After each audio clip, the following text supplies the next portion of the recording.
ప్రపంచమంతా పెట్టినటువంటి సంక్షేమ పథకాలు ఇచ్చి తెలంగాణ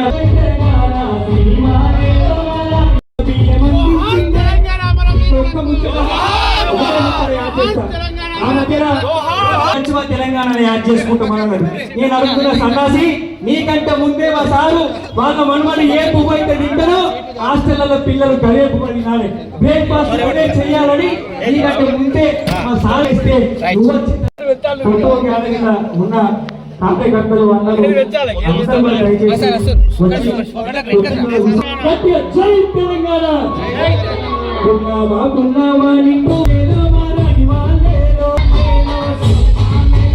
నడిచి రాష్ట్రాన్ని సాధించుకున్నాం. కేసీఆర్ గారి నాయకత్వంలో అగ్రభాగాన. కాబట్టి మరొకసారి నేడు ఈ దీక్షా దివస్ రోజున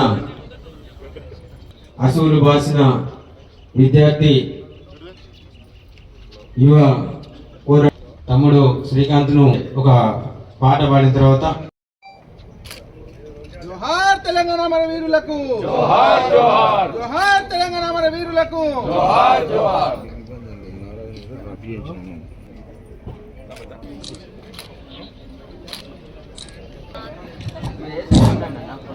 అర్బన్ నెట్ చైర్మన్ దాని లక్ష్మణ గారికి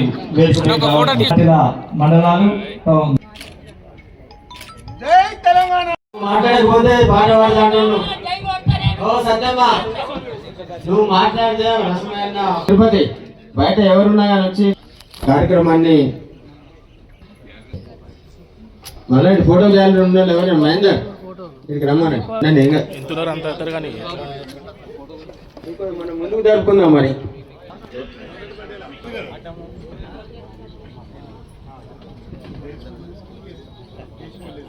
నేడు ఆనాటి పోరాట స్ఫూర్తిని మనందరం కూడా దీక్షా దివస్ జరుపుకుంటున్నాం. చాలా సంతోషం వేసింది నన్ను కేటీఆర్ గారు ఇక్కడికి వెళ్ళమని చెప్పి. మొన్న రవీందర్ అన్న ఆగయ్య గారు రమ్మంటే నేను ఇక్కడ మిమ్మల్ని అందరిని ఉద్దేశించి మంచిగా దీక్షా దివస్ గురించి చరిత్ర అంతా చెప్దామని అనుకొని బయలుదేరినా అనుకున్నా. ఉదయం పత్రిక చూసిన వెంటనే నా మనసంతా కొంత ఆలోచన రేకెత్తించింది. కాంగ్రెస్ పార్టీ అధ్యక్షులు, మన పిసిసి అధ్యక్షుడు మహేష్ కుమార్ గౌడ్ నేను ఒక స్టేట్మెంట్ ఇచ్చాడు. ఇంకా నేను అనుకున్నా ఇంకా ఇది ఉపన్యాసం దీక్షా దివాస్ కంటే అసలు కాంగ్రెస్ పార్టీ మీద మాట్లాడాలనుకున్నా. ఏం చెప్తాడు ఈ దీక్షా దివాస్, కేసీఆర్ గారు ఈ దొంగ దీక్ష అని చెప్పి మాట్లాడతాడు. చరిత్ర గురించి 2-3 ఘట్టాలు చెప్తేనే మనకు అర్థమవుతుంది. పత్రికాముఖంగా రేవంత్ రెడ్డి వినాలి, మహేష్ కుమార్ గౌడ్ వినాలి. గాంధీ గారు కూడా ఇట్లే అన్నారు. మహాత్మా గాంధీని సాబర్మతి ఆశ్రమం నుండి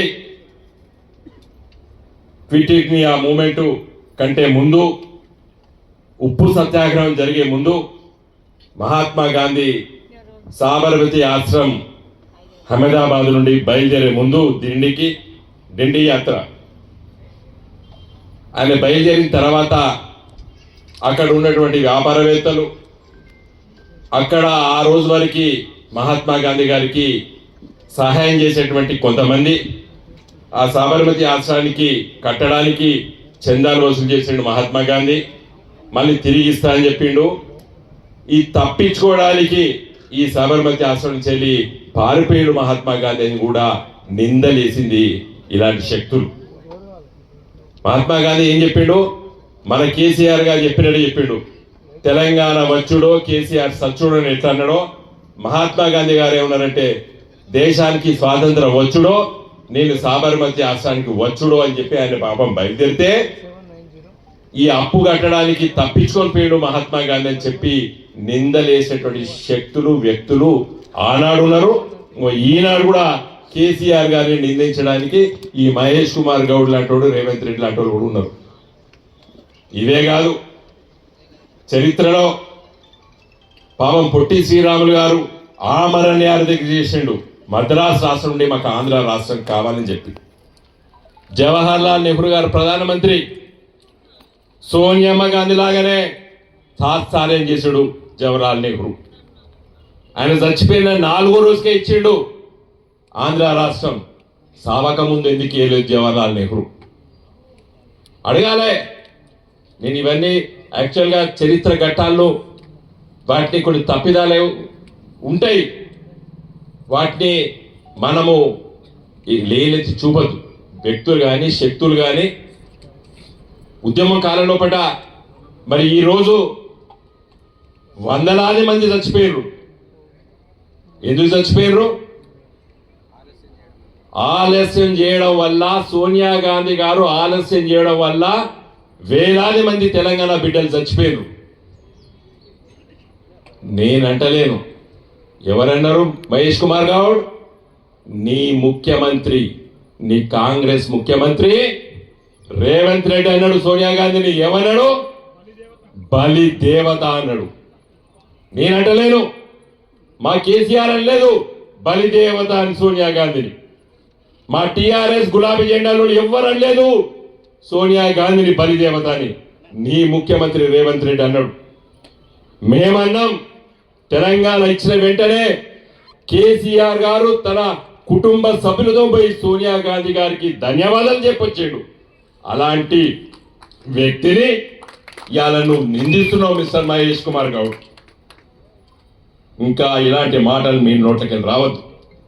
చెప్దామా చరిత్ర? ఎందుకు చచ్చిపోయారు? కేసీఆర్ గారి ఆమరణ నిరాదీక్ష చేసిన తర్వాత 29 నవంబర్ 2009 నాడు ప్రారంభించి డిసెంబర్ 9 నాడు ఎవరు ప్రకటించారు? చిదంబరం గారు ఏమన్నారు? కేసీఆర్ గారు మీరు ఆమరణ నిరాదీక్ష చేస్తున్నారు, దాన్ని విరమించండి అని చెప్పిండు. మీ హోంమంత్రి, మీ కాంగ్రెస్ హోంమంత్రి నిరాదీక్ష చేయకపోతే కేసీఆర్ గారు నీ హోంమంత్రి ఎట్లా చెప్తాడు? నువ్వు ఆమరణ నిరాదీక్ష విరమించుకో కేసీఆర్, తెలంగాణ నేను ప్రకటిస్తున్నా, మా కేంద్ర ప్రభుత్వం ప్రకటిస్తుందని చెప్పిండే. ఏం చెప్తావు దీనికి మహేష్ కుమార్ గౌడ్? ఆ రోజు ఈ ఆమరణ నిరాహార దీక్ష కేసీఆర్ సచ్చుడో తెలంగాణ వచ్చుడో అంటే నేను ఈ 2 కాదు తెలంగాణ తెచ్చుడే అని చెప్పినటువంటి మాట ఇంతకుముందు శంకరయ్య గారు ప్రస్తావించారు. నిజంగా అదే రోజు నేను అన్నా, ఈ 2 కాదు తెలంగాణ తెచ్చుడే అని చెప్పిన. గులాబీ జెండా తెలంగాణ చేస్తానని చెప్పినని తెచ్చినట్టే తెచ్చిండు మన కేసీఆర్ గారు. ఎందుకు 29 నవంబర్ 2009 ఈ నిర్ణయం తీసుకున్నాడు కేసీఆర్ అనే విషయాన్ని కూడా ఒక్కసారి నెమరు వేసుకుంటాం. టిఆర్ఎస్ పార్టీ పుట్టినప్పుడు పార్టీ పెట్టే ముందు కొన్ని రోజులు చర్చించాడు కేసీఆర్ గారు. తెలంగాణ ప్రాంతం ఆ రోజు ఏ విధంగా ఉండే తెలంగాణ ప్రాంతం, ఎక్కడ చూసినా అలజడి, నిరాశ, నిస్పృహ, ఆత్మహత్యలు జరుగుతున్నటువంటి ప్రాంతం ఆనాడు సమైక్య ఆంధ్రప్రదేశ్ రాష్ట్రంలో. ఏ రోజు పత్రికలు చూస్తే ఏముండే? ఎక్కడ చూసినా కూడా రక్తపాతం, యువకుల్ని నక్సలైట్ల పేరిట ఈ కాంగ్రెస్ తెలుగుదేశం పార్టీలు చంపడం, రైతుల ఆత్మహత్యలు, వీటిని చూసే ఈ ప్రాంతానికి ఎందుకు అన్యాయం జరుగుతుంది, ఈ దగాబడ్డ తెలంగాణను విముక్తి చేయాలని చెప్పి ఆ రోజు కేసీఆర్ గారు కంకణం కట్టుకొని ఒక రాజకీయ ఉద్యమంగా ఈ తెలంగాణ ఉద్యమాన్ని, తెలంగాణ రాష్ట్ర సమితి అనేటువంటి రాజకీయ పార్టీని పెట్టి ప్రజాస్వామ్యయుతంగా పార్లమెంటరీ వ్యవస్థలో రాజ్యాంగంలో పొందపరిచినటువంటి ఆర్టికల్ 3 గురించి అంతవరకు ఎవరు చదవలేదు. ఈ గులాబీ జెండా చదివింది. రాజకీయ పోరాటాల ద్వారా, పార్లమెంట్లో ఒత్తిడి ద్వారా, ఒక రాజకీయ ప్రక్రియ ద్వారా తెలంగాణ తెచ్చుకోవాలని చెప్పి కేసీఆర్ గారు పార్టీ పెట్టిన విషయాన్ని ఒకసారి గుర్తు చేసుకోవాలి. 17 మంది పార్లమెంట్ సభ్యులు ఉంటారు.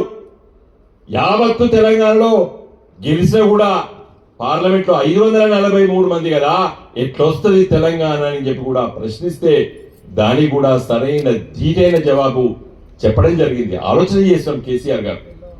ఎందుకు ఈ దీక్ష పట్టవలసిన అవసరం ఉందంటే, ఢిల్లీలో కేసీఆర్ గారితో అడుగు పెట్టేటువంటి అవకాశం నాకు దక్కింది. కేసీఆర్ ఆ రోజు కరీంనగర్ ఎంపీ, నేను హనుమకొండ ఎంపీ, మిగతా మా మిత్రులు 3 ఎంపీలము, అంటే మొత్తం 5 ఎంపీలము ఢిల్లీలో అడుగుపెట్టిన తర్వాత 32 రాజకీయ పార్టీల దగ్గరికి వెళ్ళి తిరిగి ఒప్పించి తెలంగాణ రాష్ట్ర ప్రక్రియ మొదలు పెడతామని చెప్పి రాష్ట్రపతి ఉపన్యాసంలో చెప్పి పార్లమెంట్ లో హామీ ఇప్పించి ఆ కామన్ మినిమం ప్రోగ్రామ్ లో కూడా పొందపరిచి తెలంగాణ రాష్ట్రం వస్తుంది తప్పదు అని చెప్పేటువంటి వాతావరణం క్రియేట్ చేసిన తర్వాత ఆ రోజు ఎవరు అడ్డుపడ్డారు?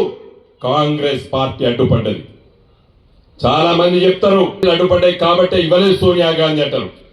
రాజశేఖర్ రెడ్డి గారు వారు చనిపోయారు కాబట్టి నేను వారి గురించి విమర్శాత్మకమైన మాటలు మాట్లాడను. కానీ ఆ రోజు ఎవరు వద్దన్నారు?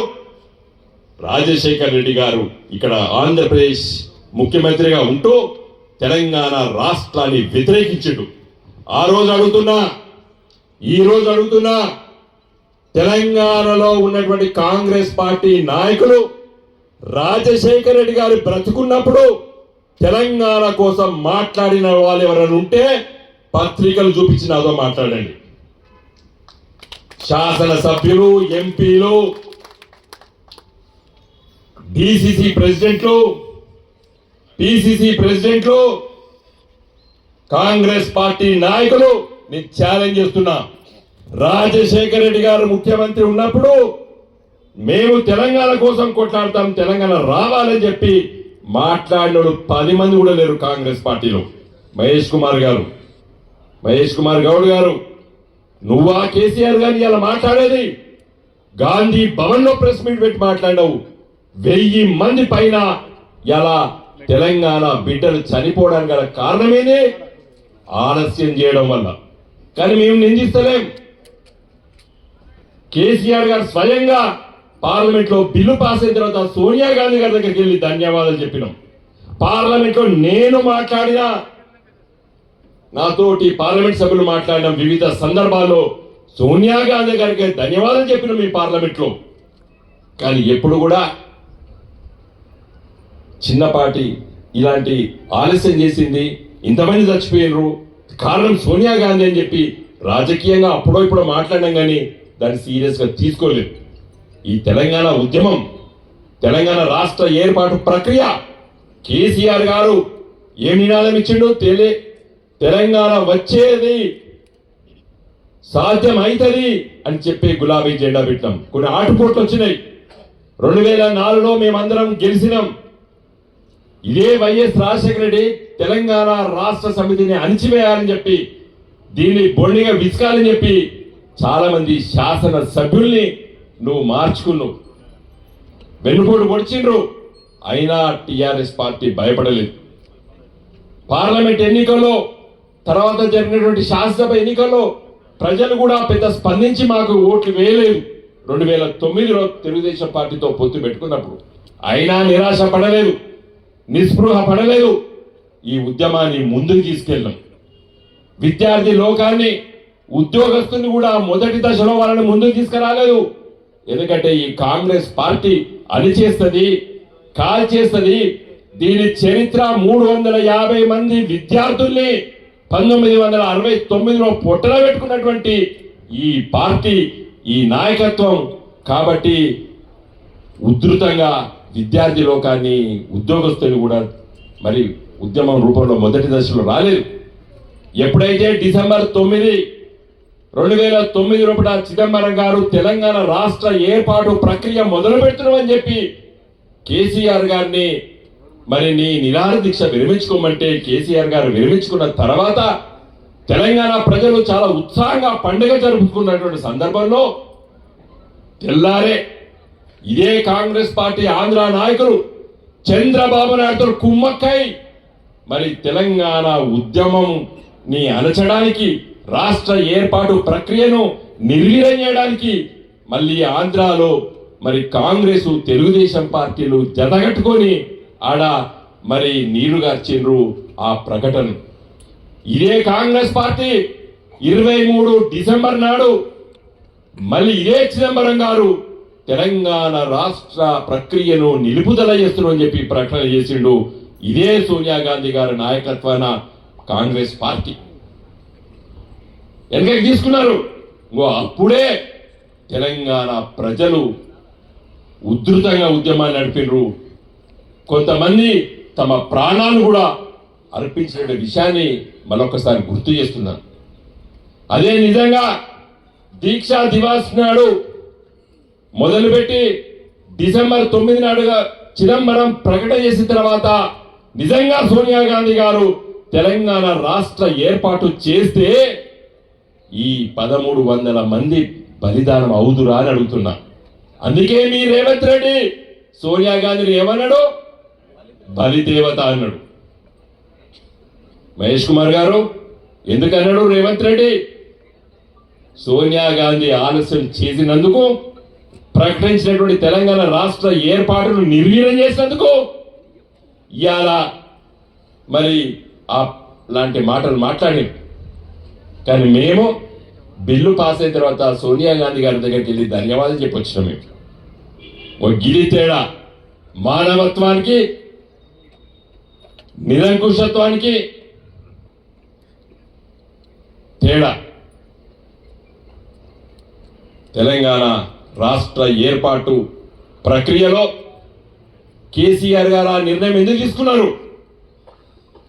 2004లో నేను ఇంతకుముందు చెప్పినట్టు రాష్ట్రపతి ఉపన్యాసంలో చెప్పి, కామన్ మినిమం ప్రోగ్రాంలో చెప్పి, దానికి ఒక కమిటీ వేసి, ప్రణబ్ ముఖర్జీ కమిటీ వేస్తే 32 రాజకీయ పార్టీలో మెజార్టీ పార్టీలు తెలంగాణ ఇవ్వండి అని చెప్తే సిపిఐ సిపిఎం లాంటి పార్టీలు కూడా మా భుజాల తుపాకీ పెట్టి పేల్చకండి, మేము మీ ప్రభుత్వానికి మద్దతు విరమించుకోము, ఇస్తే ఇచ్చుకోండి, ఇయ్యకపోతే ఇయ్యకపోకండి అని మా పేరు చెప్పి మీరు దాన్ని ఆపకండి అని చెప్పి కూడా మరి ఆ రోజు సీతారాం యేచూరి గారు, సూరవరం సుధాకర్ రెడ్డి గారు నేరుగా ప్రణబ్ ముఖర్జీకి చెప్తుంటే నేనే ప్రత్యక్ష సాక్షిని, కేసీఆర్తో నేను ఉన్నా.